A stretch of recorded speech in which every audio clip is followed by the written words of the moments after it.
Technician అందరూ ముందుకెళ్తున్న తరుణంలో ఈరోజు అందరూ వెనకబడిపోయారు. ఎందుకంటే చిత్ర పరిశ్రమ చాలా వెనకడికి వెళ్ళిపోయింది.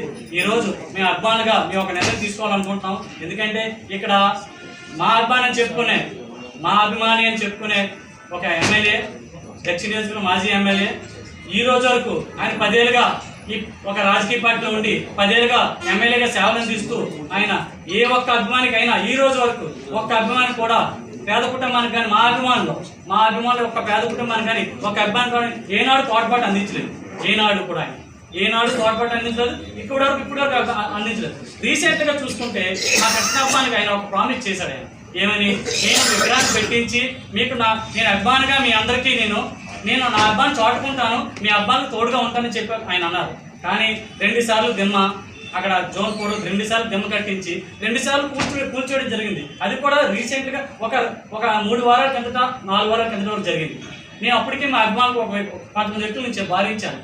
ఇప్పుడున్న ఎలక్షన్ టైంలో ఇన్నాళ్ళు 10 సంవత్సరాలు లేని కృష్ణ గారు చనిపోయి కనీసం దాదాపు 16-18 నెలలు అవుతుంది. 16 నెలలు అవుతుంది. ఈ 16 నెలలు ముందుగా లేనిది ఈ ఒక్క నెలలో కృష్ణ గారిని అభిమానం పుట్టుకొచ్చిందంటే ఒక్కసారి దాని వెనకాల మనోభావాన్ని అర్థం చేసుకోండి. మా యొక్క అభిమానుల యొక్క మనోభావాన్ని దెబ్బతీసి, మా యొక్క అభిమానుల యొక్క ఆత్మగౌరవం దెబ్బతీసి దెమ్మ కొట్టించేస్తుంటే మనం చాలా బాధపడ్డాం. కృష్ణ గారు చనిపోయినప్పుడు ఎంత బాధపడ్డామో ఈరోజు ఆయన కోసం కట్టుతున్న విగ్రహం కోసం దెమ్మని కూల్చేస్తుంటే దానికన్నా రెట్టింపు బాధపడ్డాం. కనుక ఇప్పుడు జరుగుతున్న పరిణామాలు, ఈ పరిస్థితుల రీత్యా మేమందరం ఈరోజు సూపర్ స్టార్ కృష్ణ గారి అభిమానులుగా మేమందరం ఒక నిర్ణయం తీసుకోవాలనుకుంటున్నాం. ఎందుకంటే ఇప్పుడు రానున్న రోజుల్లో మేము ఇక్కడ వాసుపల్లి గారి యొక్క చేస్తున్న నియంత్రణ ధోరణి వల్ల, వంతెత్త పోకడ వల్ల, విభజించు పాలించే అనే సిద్ధాంతంతో ఆయన గతంలో చూసుకోండి ఒక రాజకీయ పార్టీ నుండి అక్కడ ఉన్న కార్పొరేటర్లు వ్యతిరేకించి గత రాజకీయ ఆయన తెలుగుదేశం పార్టీ ఉండేవాడు. ఆయన గతంలో అక్కడ తెలుగుదేశం పార్టీ కార్పొరేటర్లు అందరూ కూడా వ్యతిరేకించారు. తర్వాత సుమారుగా 3 సంవత్సరాలు అవుతుంది వైఎస్ఆర్ కాంగ్రెస్ పార్టీలోకి వచ్చాడు. ఆయన వైఎస్ఆర్ కాంగ్రెస్ పార్టీలో వచ్చి కూడా ఆయన ఇక్కడ ఉన్న కార్పొరేట్ అందరూ కూడా వెళ్ళిపోయారంటే ఆయన ఒంటెత్తు పోకడం వాళ్ళు. మీకు అందరికీ తెలిసిందే. ఈ మధ్యనే నేను వైఎస్ఆర్ కాంగ్రెస్ పార్టీ నుంచి ఒక జిల్లా బీసీ ప్రతినిధి, జిల్లా ప్రెసిడెంట్ని, ఒక జిల్లా ప్రతినిధి ఉండి నా మీద కూడా వ్యక్తిగతంగా ఆయన SC/ST కేసులు పెట్టి నన్ను వేధించాడు. ఏ పార్టీలో ఉండి, ఒక వైఎస్ఆర్ కాంగ్రెస్ పార్టీలో ఉండి, ఆయన వైఎస్ఆర్ కాంగ్రెస్ ప్రతినిధి ఒక ఎమ్మెల్యే ఉండి కేసులు పెట్టి వేధించాడు. అయినా మేము దాని జోలికి పోలేదు. ఎందుకంటే ఆయన ఒంటెత్తు పోకడం వల్ల నేను వేరే పార్టీలోకి, నేను జనసేన పార్టీలో కూడా ఈ మధ్యలో చేరడం జరిగింది. ఆయన జనసేన పార్టీలోకి వెళ్ళాను కూడా నేను వైఎస్ఆర్ కాంగ్రెస్ పార్టీ రాజీనామా చేసి జనసేన పార్టీలో వెళ్ళాను అని చెప్పాను తప్ప కృష్ణా ఫ్యాన్స్ నుంచి జనసేన పార్టీకి వెళ్ళానని చెప్పలేదు. ఎందుకంటే రాజకీయంగా వేరే పార్టీలోకి వెళ్ళాను.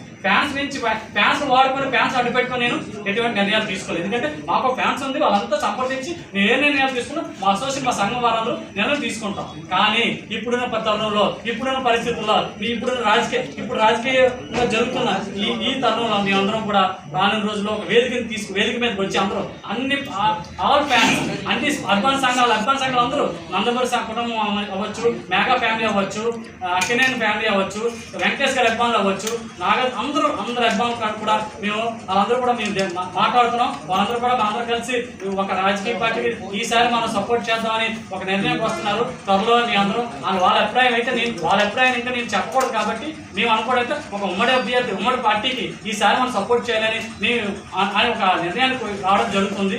అయితే దీనికి బలమైన కారణం కృష్ణ గారు, ఇందులో మా సోదరుడు చెప్పినట్టు కృష్ణ గారి విగ్రహాన్ని ఎవరైతే నిలబెడతారో, కృష్ణ గారు అంటే ఒక శక్తి, కృష్ణ గారు అంటే ఒక తెల్లని పేపర్, ఒక చరిత్ర.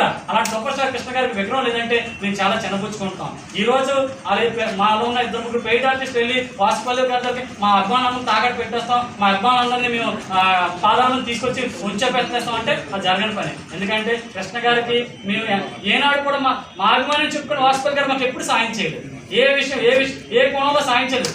మేము ఒక 80% ఏదైనా సాయం చేసుకుంటే ఆయన 20% మద్దతు పలికేవాడు. ఆ 20% కూడా టికెట్స్ ద్వారా పట్టుకెళ్ళిపోయాడు ఆయన. మళ్ళీ ఇక్కడ మా పెయిడ్ ఆర్టిస్ట్ తీసుకెళ్ళి ఆ టికెట్ ద్వారా ఆయనకి ఇచ్చేసేవారు. ఇంకా అది సాయం అనిపించుకుంటుందా? ఒకసారి సోదరులారా గమనించండి. సాయం అంటే నిస్వార్థంగా ఉండాలి. సాయం అంటే ఎటువంటి లాభాపేక్ష లేకుండా ఉండాలి.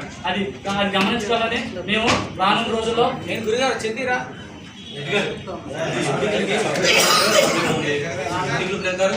Gracias.